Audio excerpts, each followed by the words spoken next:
Bonsoir à vous tous et soyez les bienvenus dans ce rendez-vous spécial dans cette émission à la recherche de l'amour qui a toujours pour objectif de vous aider, de vous orienter parce que la félicité sentimentale est pour tout le monde. Bien sûr, quand je dis pour tout le monde, pour toutes les personnes qui sont disposées à, d'une certaine façon, à payer le prix. Dans quel sens? Dans le sens de lutter, de prendre soin de la vie sentimentale. Monique, bonsoir. Bonsoir, soyez tous les bienvenus. Souvent, les personnes, malheureusement, elles veulent être heureuses, bien heureusement, mais malheureusement, elles pensent qu'il suffit de trouver quelqu'un. Il suffit d'avoir un amoureux, une amoureuse, il suffit d'avoir un fiancé, ou il suffit de se marier. Souvent, les personnes ne sont pas prêtes à payer le prix, parce que pour tout, il y a un prix.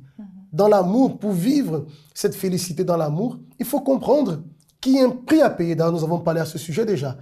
Qui dit amour, vie sentimentale, dit aussi sacrifice.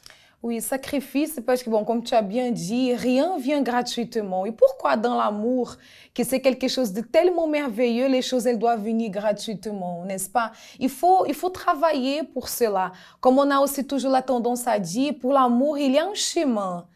Mais ce chemin, parfois, il est inconnu par beaucoup de personnes. Et à cause de cette manque de connaissances, il y a beaucoup de personnes qui prennent le mauvais chemin, la mauvaise direction.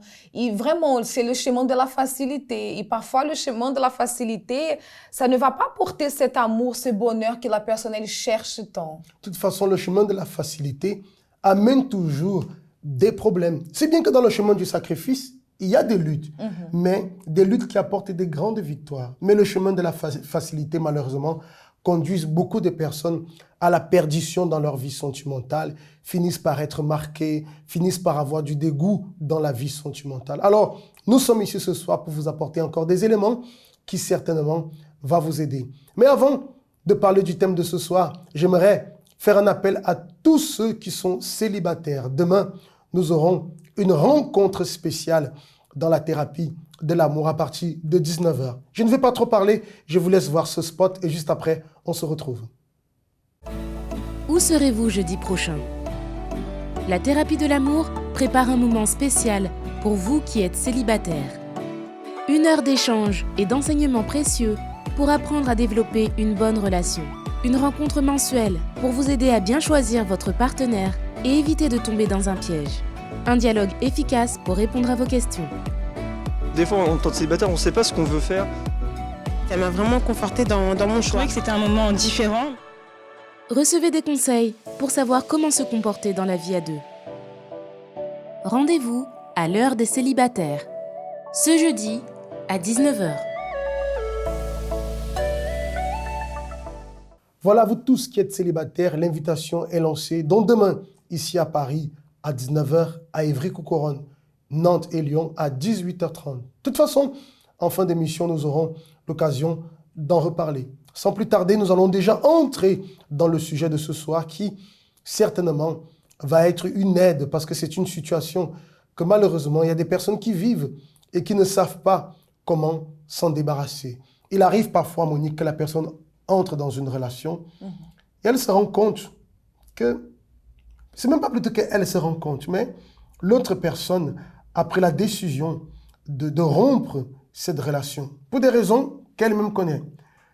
L'autre personne aussi a accepté d'une certaine façon la fin de cette relation, mais avec le temps qui passe, malheureusement, c'est le thème de ce soir, elle n'arrive pas à oublier cette personne. Oui, soit lui ou soit elle, il existe un ex, si on peut dire comme ça, dans sa vie. Ou peut-être la personne, elle n'a pas allé jusqu'à étamer une relation avec l'autre personne, mais elle avait des sentiments pour quelqu'un. Mais au fil du temps, elle a vu que ce sentiment ne lui apportait pas quelque chose de bien. Enfin, elle a envie d'oublier quelqu'un, ou lui, il a envie d'oublier quelqu'un. Comment faire cela? Comment oublier quelqu'un qui le cœur, il dicte que c'est la bonne personne ou il veut aimer? Comment faire cela? Et c'est difficile. Pourquoi? Parce que difficile dans le sens, quand on prend comme ça à parler comme ça pour la personne qui est en train de vivre, parce que c'est comme si le cœur commandait. Oui. Tu vois, le sentiment est là, le sentiment est là. Mais on parle toujours, et ça c'est très important, et on frise toujours sur ce point-là. Nous parlons de l'amour intelligent. Nous parlons de l'intelligence. Tu vois, lorsqu'il n'y a pas cette intelligence, c'est pas que la personne n'est pas intelligente, mais c'est qu'au moment où elle doit faire usage de l'intelligence parfois, elle met de côté et elle laisse parler le cœur. Tu parlais de la personne qui n'est pas engagée dans une relation. Maintenant, le cas, par exemple, des personnes qui sont en train de s'engager ou qui sont engagées dans une autre relation, ça on trouve beaucoup de personnes qui sont engagées dans une relation, elle est en train de connaître, on va dire comme ça, l'autre personne l'aime, l'autre personne est en train d'investir pour que les deux soient bien, mais elle ou lui a toujours, je dirais, des souvenirs ou des séquelles, on va dire comme ça, de son ex. Et ça, c'est un cas qui est grave. Pourquoi? Parce que c'est sûr que si elle reste dans cette relation, si elle ne change pas de situation, si elle n'oublie pas, alors elle va gâcher cette relation qui peut-être même était la bonne relation. Dans ce cas, elle doit guérir. Et ça revient encore sur le même point. Comment faire pour oublier son ex? Donc, comme on disait, bon, je vais te laisser répondre alors. Oui. Juste avant de répondre à la question, quand on parle d'amour, là, on va revenir un peu dans le langage qu'on parle souvent ici dans les conférences de la thérapie de l'amour. L'amour intelligent. Parce que l'amour intelligent, c'est un amour qui ne se laisse pas guider par le sentiment du cœur. Alors, ça veut dire que moi, je ne sens pas cet amour, il n'est pas présent. Oui, il est là, il est bien présent. On peut sentir. Mais c'est un amour qui commande, ce n'est pas le cœur, ce n'est pas le sentiment, mais c'est plutôt la raison. Et pour pouvoir oublier cette personne qui vous fait du mal, si on peut dire comme ça, c'est pas que la personne elle fait du mal, le sentiment, ce sentiment qui vous fait du mal, il faut faire appel à votre intelligence, la raison. Il ne faut pas laisser parler le cœur, le sentiment. Parce que le cœur, Isaac, il va neutraliser ce que l'intelligence, elle parle. Et tu sais que souvent la personne, on sait qu'elle ne veut pas être comme ça. Souvent l'autre personne, c'est même déjà engagée dans une autre relation, est en train d'avancer. Mais elle, à cause du sentiment du cœur, elle s'est dit comme ça, un jour peut-être il va finir la relation avec cette personne, ou alors elle va finir la relation avec cette personne et je serai là, je vais pouvoir avoir encore mon opportunité. Ça, on voit littéralement que la personne, l'autre est déjà en train d'avancer, mais elle est toujours au même niveau. Alors ce qu'il faut faire, alors première chose, c'est s'arrêter de se dire, si la relation est terminée, c'est terminé. Je vais tout faire pour ne plus alimenter ce que j'alimentais avant. Je ne veux plus rester à me souvenir, on faisait ceci, on faisait cela. Non, tout ça, je vais commencer. Même si ça vient, je dois commencer à couper tout simplement. Avant, on avait l'habitude de passer ici. Non, on va couper tout cela, éliminer. On écoutait cette chanson. La personne élimine. Là, elle est en train d'utiliser la raison, justement pour ne pas alimenter. On va dire comme ça.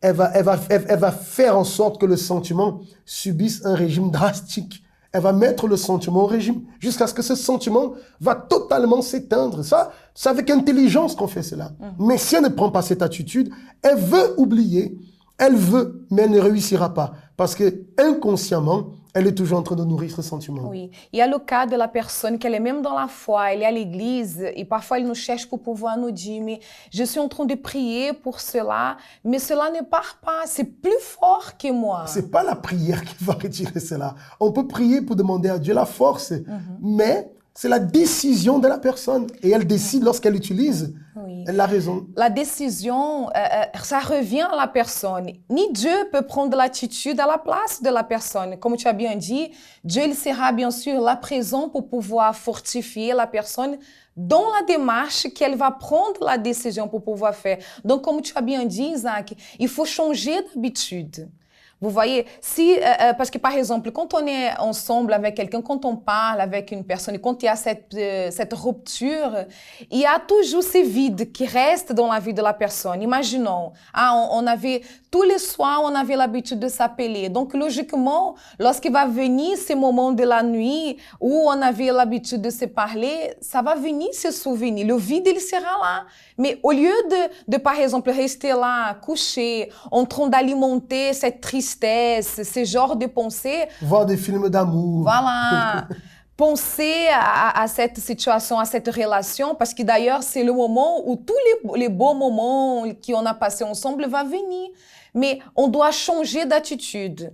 Donc, si je sais que c'est ça le moment, alors je vais aller faire une autre chose. Je vais venir à l'église, je vais aller prier, je vais aller méditer sur la parole de Dieu. Je vais faire quelque chose pour ne pas rester, pour que ma pensée, elle ne soit pas sur cela. Alors sortir, ça, principalement ça, sortir de la routine, des habitudes que vous avez créées avec cette personne. Ça revient à ne plus alimenter. Parce que comme tu disais, Monique, lorsqu'ils étaient ensemble, ils disaient déjà, ah, ce soir on va s'appeler. Alors elle alimentait cela.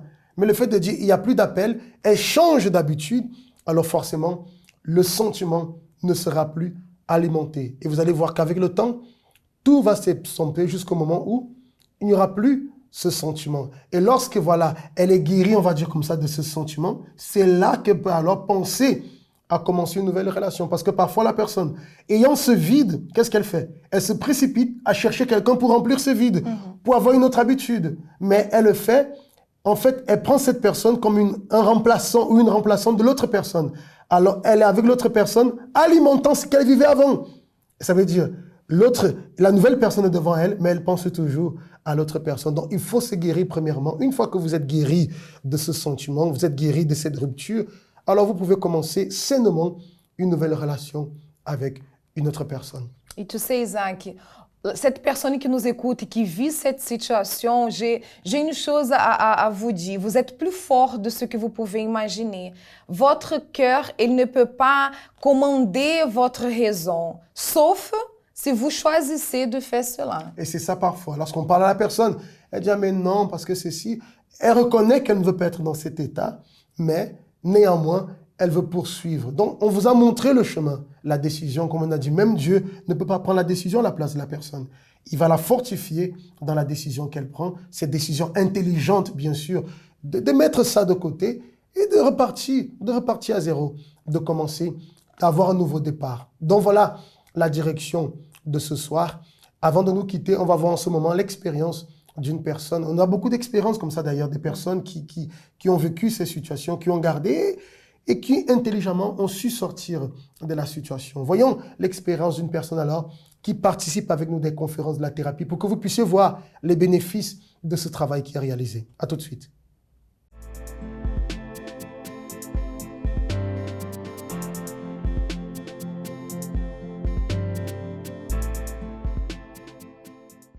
Bonjour, je m'appelle Josette, ça fait 4 ans, je participais à la thérapie de l'amour. Avant, j'avais des échecs dans ma vie sentimentale. Et c'est depuis, pour moi, c'est comme si je suis une personne qui n'a pas de chance. Vu qu'à chaque personne qui vient dans ma vie, tout au début, ça commence bien. Et à la fin, au bout de quelques mois, ça finit mal. Donc parfois, je commence à réfléchir à cela et même si une personne passe devant moi, même un bonjour, donc je commence à changer d'attitude. Au fond de moi, c'est pas comme si je ne veux pas personne au fond de moi, mais je montre toujours que je ne veux plus personne.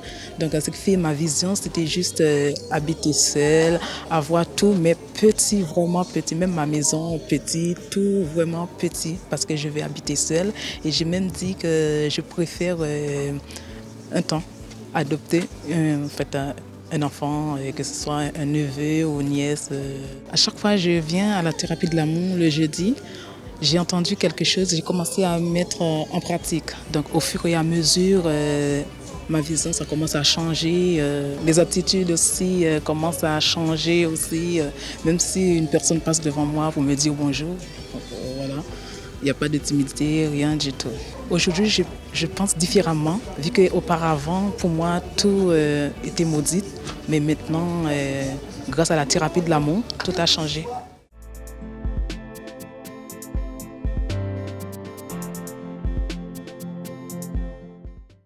Nous voilà encore à la fin d'une émission et en espérant bien sûr qu'on a pu vous aider avec ces petits conseils d'aujourd'hui. Donc demain, nous avons déjà notre rencontre de la thérapie de l'amour, n'est-ce pas Isaac? Exactement. Et à partir de 19h, n'oubliez pas, les célibataires d'ailleurs, en finissant, nous allons finir encore sur le spot qui concerne cette rencontre demain des célibataires à 19h ici à Paris. Pour vous qui êtes à Ivry-Couronne, à Nantes ou à Lyon, qui aura lieu à 18h30 Alors, n'hésitez pas à participer. Si vous avez des questions, vous avez le numéro de téléphone qui est là. Alors, vous pouvez écrire votre demande, enfin, par SMS, envoyer un message écrit, ou alors laisser un audio. Et nous aurons le temps de préparer pour pouvoir répondre alors à ces questions qui, certainement, vont non seulement vous aider, mais aider aussi les autres personnes. Sans oublier que la conférence, elle, qui aura lieu ici à Paris à 20h et dans les autres branches à 19h30, ce sera la dernière onction avec le parfum, la bénédiction de plusieurs hommes et femmes de Dieu qui sont passés par le célibat, qui ont connu des déceptions, aujourd'hui sont mariés, bien mariés. Cette bénédiction, ce bon parfum de la bénédiction de Dieu, demain encore, vous sera transmise à travers l'onction qui va être faite. Alors demain, vous avez un jour de grande bénédiction. Et sans oublier que pour toutes les personnes qui ont besoin de l'intervention de Dieu, demain sera le jour I. Ne manquez pas à ce grand rendez-vous. Passez une très bonne soirée et rendez-vous alors demain. Où serez-vous jeudi prochain? La thérapie de l'amour prépare un moment spécial pour vous qui êtes célibataire. 1 heure d'échange et d'enseignements précieux pour apprendre à développer une bonne relation. Une rencontre mensuelle pour vous aider à bien choisir votre partenaire et éviter de tomber dans un piège. Un dialogue efficace pour répondre à vos questions. Des fois, en tant que célibataire, on ne sait pas ce qu'on veut faire. Ça m'a vraiment confortée dans mon choix. Je trouvais que c'était un moment différent. Recevez des conseils pour savoir comment se comporter dans la vie à deux. Rendez-vous à l'heure des célibataires, ce jeudi à 19h.